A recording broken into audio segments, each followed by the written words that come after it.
Hello friends, welcome to my channel sign UPPSC. Friends, इस video में हम discuss करने जा रहे हैं घटना चक्र पब्लिकेशन की यूपी ट्रिपल एससी पेट 2023 के लिए प्रैक्टिस सेट। इसके पहले हमने लास्ट वीडियो में प्रैक्टिस सेट 2 का फर्स्ट पार्ट सॉल्व कर लिया है। आज सेकंड पार्ट सॉल्व करने जा रहे हैं, तो आइए स्टार्ट कर लेते हैं। पैसेज दिया हुआ है, keeping employees happy, motivated and on the payroll is one of the key concern to businesses these days because it's an open market for top talent. A good employee can walk out of the door today and have a comparable or better job tomorrow, which brings up a very important question. What would the companies do to keep away the person from even thinking about going to work elsewhere? Gone are the days when the monthly paycheck and 2 weeks vacation a year were enough to keep employees happy. Employers must come up with irresistible incentives to keep top talent on board. The results of a recent survey by Fortune magazine on why people leave their jobs shows that 30% leave for better compensation and benefits, 27% for a better career opportunity, 27% for new experience, 21% are dissatisfied with opportunities at current job, and 16% desire to change careers or industries. Money is no longer the only major motivator. So, is this an on-site daycare center for working parents, paying for all a part of their health insurance, or offering educational assistance or paying for certification on an annual sky trip, paid foreign tours, on-site car washes and oil changes, or free laundry and dry cleaning facilities, or priced stock option. Well, it could be anything as long as it can keep the employees motivated. There are perks other than monetary gains or raise in pay package which can make employees feel happy and satisfied and the feel good factor. तो आइए से related question solve कर लेते हैं। तो पहला question है इसका 41 नंबर का। According to the passage what is not the key concern of the businesses these days? Option है happiness of employees, motivating employees, keeping employees on payroll, criticizing the employees performance। तो क्या हो जाएगा इसके according? Option D is correct, criticising the employees performance जो है, ठीक है, ये आंसर होगा। नेक्स्ट है, what does employers do to its employees nowadays to keep top talent on board? हमने पैसेज की स्टार्टिंग में पढ़ा था, क्या हो जाएगा? Monthly paycheck, monthly paycheck, irresistible incentive, 2 weeks vacation a year, या मैटरनिटी लीव्स। क्या हो जाएगा? Option B is correct, irresistible incentive. Okay, चलिए नेक्स्ट है, give synonyms for the word beneficial. Beneficial का सिनोनिम्स क्या हो जाएगा? वर्डलेस, हार्मफुल, एडवांटेजियस या एडवर्स। तो इसका क्या हो जाएगा? बेनिफिशियल का जो है सिनोनिम्स क्या हो जाएगा? Advantageous. Okay, option C is correct, advantageous, यानी बेनिफिशियल मीन्स लाभदायक होता है। ओके, लाभकारी, यूजफुल। ओके, चलिए नेक्स्ट है, चूज द करेक्ट एंटोनिम्स। इसका एंटोनिम्स पूछ रहा है, विलोम ब्राइट। तो ब्राइट का विलोम क्या हो जाएगा ऑप्शन के अकॉर्डिंग? कलरफुल, चार्मिंग, एक्टिव या ब्लीक। तो ब्लीक हो जाएगा इसका राइट आंसर। ओके, चलिए अगला है, give one word substitute for arrangement of events और dates in the order in which they happen. क्या कहलाता है? इकोलॉजी, क्रोनोलॉजी, जियोलॉजी या आर्कियोलॉजी? ये क्रोनोलॉजी कहलाता है, ठीक है, यानी घटनाक्रम पूछ रहा है। ओके, कालक्रम या घटनाक्रम। ओके, क्रोनोलॉजी यानी डेट वाइज बताना कि कौन सी घटना पहले हुई थी, उसके बाद कौन सी हुई है क्रमानुसार, ठीक है, तो घटनाक्रम होता है क्रोनोलॉजी। ऐसे क्वेश्चन जो आपके एग्जाम में बहुत ज़्यादा पूछे जाते हैं हिस्ट्री वगैरह में। ओके, चलिए नेक्स्ट है जो कि हिंदी से है, घर का भेदी लंका ढाए कहावत का अर्थ निम्नलिखित में से कौन सा है? Very easy question. घर का भेदी लंका ढाए क्या होता है? आपसी फूट से लंका ढह जाती है, आपसी फूट से सर्वनाश होता है। ऑप्शन सी इज करेक्ट, आपसी फूट से सर्वनाश होता है। ओके, चलिए नेक्स्ट क्वेश्चन है,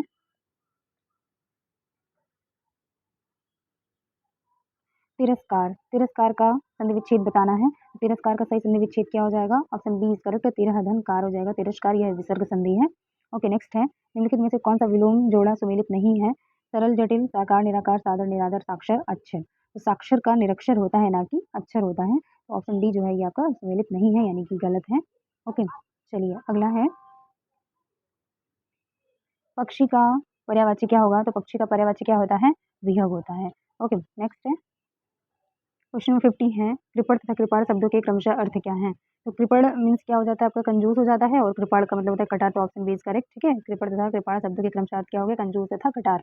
ओके, नेक्स्ट क्वेश्चन है इसमें कि निम्नलिखित समीकरण में प्रश्न चिन्ह के स्थान पर मान लगभग कितना होना चाहिए। तो लगभग में पूछा है आपका, इसमें क्वेश्चन दिया है कि 305.03 divided by 61.09 into 11.47 is equal to कितना आएगा। ठीक है, इसको जब सॉल्व कर लेंगे तो इसका आंसर क्या आ जाएगा आपका। आंसर करेंगे तो ऑप्शन डी करेक्ट 57 इसका आंसर आ जाएगा। अप्रॉक्स पूछ रहा है। ओके, चलिए नेक्स्ट क्वेश्चन है। क्वेश्चन है निम्न व्यंजक का मान ज्ञात कीजिए। क्वेश्चन दिया हुआ है 375 प्लस 125 का होल स्क्वायर माइनस 125 माइनस 375 का होल स्क्वायर अपॉन 375 गुणे 375 माइनस 125 गुणे 125। ओके, इसको सॉल्व करेंगे तो इसका आंसर जो आ जाएगा ये होगा 3/2 यानी कि option C is correct. Okay, अब ये कैसे आएगा देखिए, ऊपर का जो है ना ये यहाँ पे भी फार्मूला लगा है और नीचे वाले में भी फार्मूला लगेगा। दो फार्मूले यहाँ पे लग रहे हैं, हम आपको बता देते हैं फार्मूला। ऊपर फार्मूला लग रहा है ए प्लस बी का होल स्क्वायर माइनस ए माइनस बी का होल स्क्वायर बराबर 4ab का फॉर्मूला लगेगा ऊपर। ओके, और नीचे वाला में क्या लगेगा आपका ए स्क्वायर माइनस बी स्क्वायर का फॉर्मूला लगेगा। क्या होता है, एक ब्रैकेट में प्लस बी और दूसरे ब्रैकेट में माइनस बी होता है। ये दोनों फॉर्मूला का यूज करेंगे तो सॉल्व करेंगे, आपका आंसर आ जाएगा 3/2। ओके, नेक्स्ट है क्वेश्चन है एक स्कूल में 10वीं कक्षा की परीक्षा में लड़कियों का औसत उत्तीर्ण प्रतिशत 85% और लड़कों का 83% है। उस स्कूल के 10वीं कक्षा के सभी लड़कों और लड़कियों का औसत उत्तीर्ण प्रतिशत जो है 83.7% है। उस स्कूल की 10वीं कक्षा में लड़कियों की संख्या का प्रतिशत ज्ञात कीजिए। ठीक है, इसको सॉल्व करेंगे तो आंसर आ जाएगा आपका 35%। Option C is correct. Okay, इसको सॉल्व करने के लिए देखिए यहाँ पे दिया है लड़कियों का उत्तीर्ण प्रतिशत और दे रहा है लड़कों का उत्तीर्ण प्रतिशत। फिर तीन दोनों का जो है यहाँ पे औसत दे दिया है। इसको सॉल्व करने का तरीका जो होता है यहाँ पे आप लिखिए बॉयज़ और यहाँ पे गर्ल्स। तो बॉयज़ का परसेंटेज कितना है आपका 83% है और यहाँ गर्ल्स का दिया है 85%। ओके, और एवरेज वाला दिया है 83.7%। ठीक है, इसको माइनस करके यहाँ पे लिखिएगा और इसका डिफरेंस लेके यहाँ पे लिखिएगा। ठीक है, तो इसका जो है जो जो यहाँ पे आ जाएगा। फिर क्या पूछ रहा है, लड़कियों की संख्या का प्रतिशत। तो लड़कियों की जब यहाँ पे सॉल्व करेंगे तो हमारा जो अनुपात आ जाएगा वो 13:7 आएगा और लड़कियों की संख्या पूछा तो लड़कियों वाली संख्या ये हो जाएगी 7। ठीक है, इसके अकॉर्डिंग निकाल लेंगे। देखिए टोटल करेंगे तो 20 आ जाएगा, लड़कियों की संख्या पूछ रहा है। ठीक, तो 7 बटे कुल टोटल 20 है और इंटू 100 निकाल लेंगे। ठीक है, तो हमारा 35 आंसर आ जाएगा। ओके, चलिए नेक्स्ट है 512, 620, 428 और 580 का औसत ज्ञात कीजिए। वेरी इजी है। ठीक है, औसत का फॉर्मूला आपको पता ही होगा। एवरेज का क्या होता है, योग बटे संख्या। ठीक है, तो कुल टोटल कितनी संख्याएं इसमें दी हुई हैं, 1 2 3 4 4 संख्याएं दी हैं। सबको जोड़ लीजिए और 4 से भाग कर दीजिएगा, आंसर आ जाएगा। ओके, तो इसके अकॉर्डिंग जब सॉल्व कर लेंगे तो हमारा आंसर क्या आ जाएगा, option C is correct 535। Okay, next है यदि x का 35% बराबर 700 का 42.5% है तो x का मान ज्ञात कीजिए।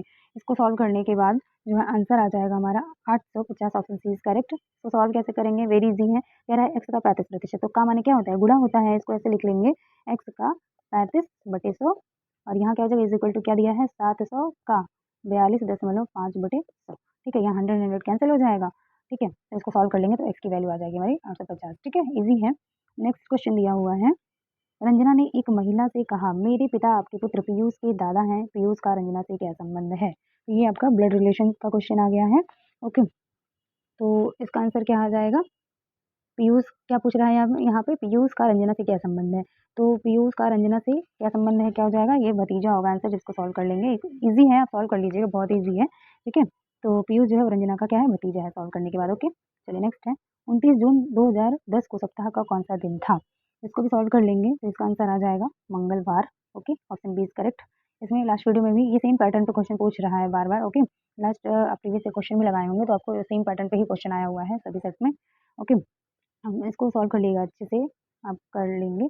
ओके, इसका फॉर्मूला जो होता है निकालने का वो क्या होता है, डेट होता है, फिर मंथ होता है, फिर ईयर होता है और लीप ईयर होता है और सेंचुरी कोड होता है। ठीक है, और डिवाइडेड बाय 7 होता है। ठीक है, इसको इसी फॉर्मूले से सॉल्व करते हैं, आंसर आ जाएगा आपका मंगलवार इज करेक्ट। ओके, नेक्स्ट है क्वेश्चन है असंगत अलग करें। क्या दे रहा है 8, 24, 125, 343, 13, 31 और 21, 97। तो इसमें पूछ रहा है कौन सा अलग है। आप देख रहे होंगे कि 8 जो है ये 2 का क्यूब है। ओके, 24 तो किसी का क्यूब नहीं है, 125 जो है ये 5 का क्यूब है। ठीक है, 343 जो है ये 7 का क्यूब है और 13, 31 जो है ये 11 का क्यूब बन रहा है और ये वाला जो है आपका 13 का क्यूब है, यानी कि 24 जो है किसी का क्यूब नहीं है। तो हमारा आंसर क्या हो जाएगा 24। Option D correct answer. Okay, next है नेक्स्ट क्वेश्चन है निम्नलिखित प्रश्न में कथन दिए गए हैं और इन कथनों के बाद निष्कर्ष निकाले गए हैं। निष्कर्षों को पढ़ें और फिर तय करें कि दिए गए निष्कर्षों में से कौन सा निष्कर्ष सामान्य रूप से ज्ञात तथ्यों पर परवाह किए बिना दिए गए कथनों का तार्किक रूप से अनुसरण करता है। कथन दिया है सभी मिठाइयाँ आहार हैं, सभी आहार स्वास्थ्यकर हैं। निष्कर्ष दिया है क्या, सभी मिठाइयाँ स्वास्थ्यकर हैं और कुछ स्वास्थ्यकर मिठाइयाँ हैं। ओके, इसको सॉल्व कर लेते हैं। जो कथन दिया है क्या है? सभी मिठाइयाँ आहार हैं, ठीक? और सभी आहार स्वास्थ्यकर हैं, ऐसे बनेगा ये जो है हमारा डायग्राम, ठीक? कह रहे सभी मिठाइयाँ स्वास्थ्यकर, सभी मिठाइयाँ स्वास्थ्यकर हैं, एकदम करेक्ट है। कुछ स्वास्थ्यकर मिठाइयाँ, कुछ स्वास्थ्यकर मिठाइयाँ हैं, एकदम सही है, यानी कि दोनों ही निष्कर्ष सही हैं। तो हमारा ऑप्शन क्या सही हो जाएगा? ऑप्शन ए ही करेक्ट हो जाएगा, ठीक है? क्योंकि कह रहा है निष्कर्ष 1 और 2 दोनों ही अनुसरण करते हैं। ओके, नेक्स्ट है।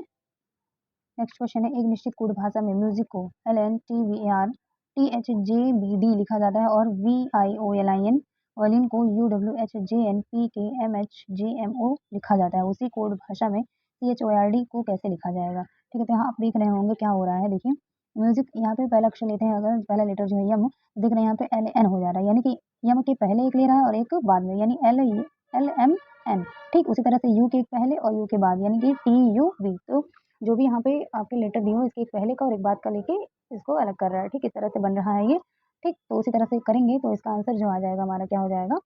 ऑप्शन देखेंगे सी के पहले क्या है? BCD, तो BCD यानी BD होना चाहिए और इस तरह से निकाल लेंगे जब, तो हमारा आंसर क्या होगा? ऑप्शन सी इज करेक्ट हो, ठीक है? BDGINPQSCE। ओके, चलिए अगला है, अगस्त 2023 में यूथ 20 शिखर सम्मेलन 2023 का आयोजन कहाँ किया गया है? ओके, बहुत इंपॉर्टेंट क्वेश्चन है। तो 2023 में जो अगस्त में यूथ 20 का शिखर सम्मेलन हुआ है, ये यूपी के वाराणसी में हुआ। मोस्ट इंपॉर्टेंट क्वेश्चन है। ओके, नेक्स्ट क्वेश्चन है, देश के पहले हाइड्रोजन ईंधन से जुड़े उद्योग की स्थापना कहाँ की जाएगी? बेंगलुरु, पुणे, जमशेदपुर या बोकारो? ठीक है, तो क्वेश्चन है कि देश के पहले हाइड्रोजन ईंधन से जुड़े उद्योग की स्थापना कहाँ की जाएगी? ये की जाएगी आपकी झारखंड की जमशेदपुर में। ओके, ये आपका पूर्वी सिंहभूम जिले में पड़ता है। ओके, याद रखिएगा, मोस्ट इंपॉर्टेंट है। चलिए नेक्स्ट क्वेश्चन है, अगस्त 2023 में किस राज्य में भारत का पहला कृषि डेटा एक्सचेंज एडेक्स और कृषि डेटा प्रबंधन फ्रेमवर्क ADMF लॉन्च किया है? ओके, किस राज्य में जो है भारत का पहला कृषि डेटा एक्सचेंज एडेक्स और कृषि डेटा प्रबंधन ADMF लॉन्च किया गया है? तो ऑप्शन है उत्तर प्रदेश, महाराष्ट्र, केरल एंड तेलंगाना। ये कहाँ पे लॉन्च किया गया है? आपका ऑप्शन क्या हो जाएगा? आंसर हो जाएगा आपका ये तेलंगाना। तेलंगाना में आपका हैदराबाद पड़ेगा। ओके, तो हैदराबाद में ये स्थापित किया जाएगा। ओके, नेक्स्ट है,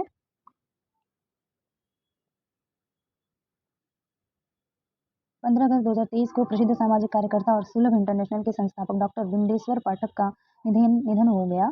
उन्हें किस वर्ष पद्म भूषण से सम्मानित किया गया था? ओके, यानी कि कह रहा है 15 अगस्त 2023 को प्रसिद्ध सामाजिक कार्यकर्ता और सुलभ इंटरनेशनल के संस्थापक थे कौन? डॉक्टर बिंदेश्वर पाठक।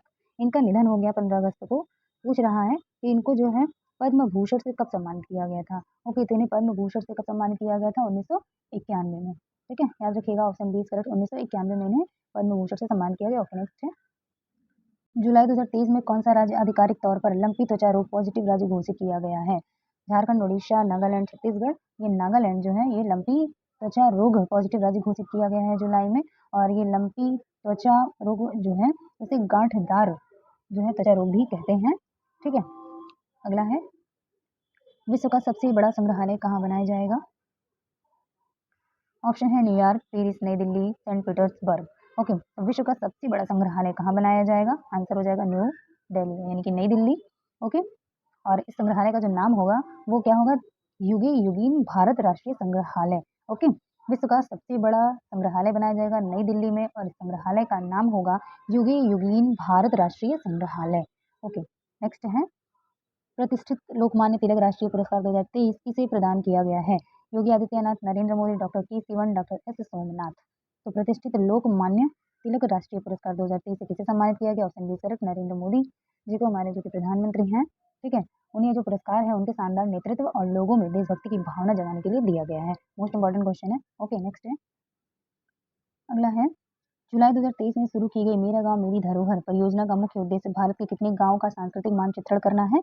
ऑप्शन सी करेक्ट, 6.5 लाख गांव को मेरा गांव मेरी धरोहर परियोजना के तहत जो है क्या करना है? सांस्कृतिक मानचित्रण करना है 6.5 लाख गांवों का। ओके, नेक्स्ट है, अगस्त 2023 में 9वें राष्ट्रमंडल संसदीय संघ CPA भारत क्षेत्र सम्मेलन 2023 कहाँ आयोजित किया गया है? इसका आयोजन जो हुआ है ये कहाँ हुआ है? राजस्थान के उदयपुर में। तो ऑप्शन ए करेक्ट हो जाएगा। क्या है? अगस्त 2023 में 9वें राष्ट्रमंडल संसदीय संघ CPA की जो बैठक हुई वो कहाँ हुई है? राजस्थान के उदयपुर में हुई है। ओके, और इसका जो थीम रहा था वो क्या रहा था? डिजिटल युग में लोकतंत्र और सुशासन को मजबूत करना। ओके, आई रिपीट, आपका उदयपुर में, राजस्थान के उदयपुर में जो राष्ट्रमंडलीय संसदीय बैठक हुई है इसका जो थीम है वो क्या है? डिजिटल युग में लोकतंत्र और सुशासन को मजबूत करना इसका थीम था। ओके, चलिए नेक्स्ट है।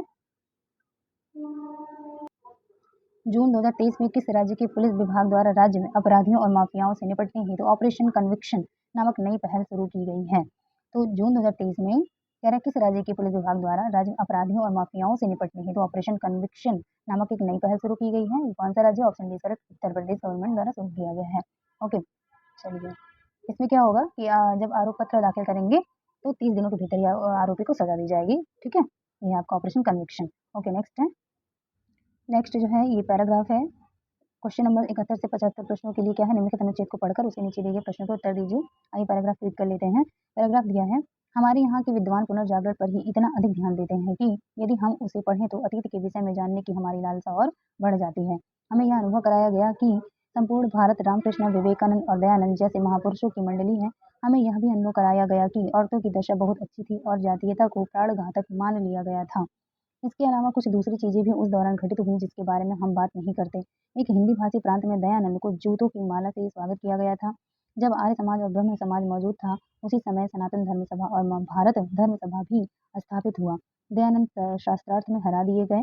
कट्टरपंथी और रूढ़िवादी लोगों ने नए विचारों का विरोध किया। बाद में ब्रह्म समाज भी अत्यधिक पुरातन पंथी हो गया। राजा राम मोहन राय के बारे में कहा जाता है कि जब वे मृत्युशैया पर थे तो उन्हें भागीरथी के तट पर लाया गया। उनके चारों तरफ खड़े लोगों ने उनसे पूछा कि वे लोग उनके लिए क्या कर सकते हैं, तो उन्होंने अपने पूरे शरीर पर राधा कृष्ण लिखने को कहा। जिन लोगों ने धार्मिक सुधार के लिए विद्रोह किया वे अत्यधिक पुरातन पंथी निकले। आंदोलन के अंतिम दिनों में ब्रह्म समाज के अनुयायी हठधर्मी हो गए थे। बाद में बहुत सारे ब्रह्म समाजी कम्युनिस्ट और मार्क्सवादी हो गए।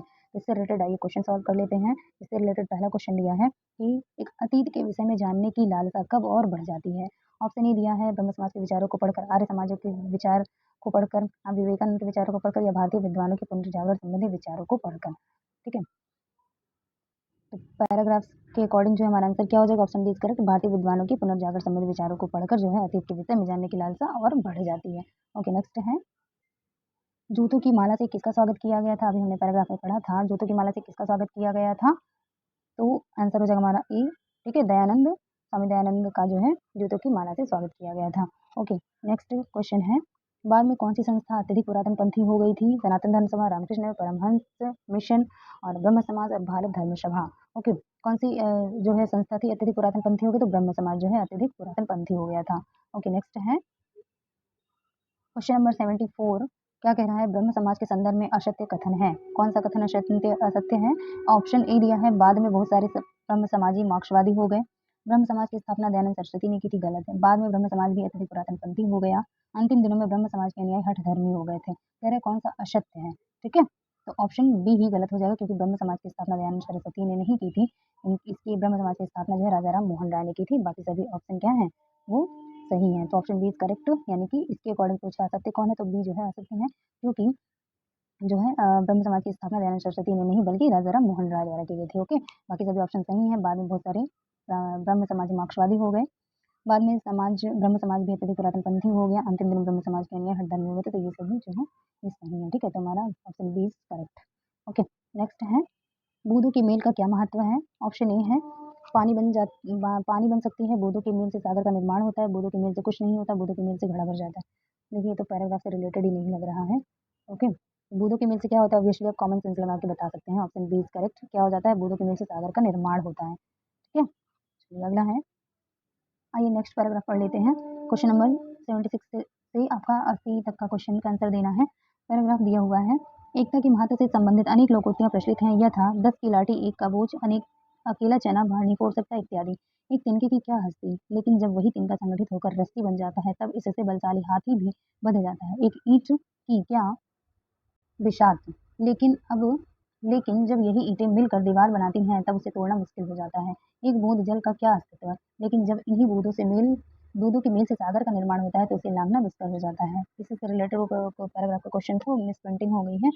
ओके, आगे है, एक चींटी की क्या औकात, लेकिन जब ये छोटी सी चींटियां एक साथ हो जाती हैं तब अपने से बड़े आकार के जीवों को चट कर जाती हैं। एकता के महत्व से संबंधित एक किसान और उसके बच्चों की और लकड़ी के टुकड़ों की कथा प्रचलित है।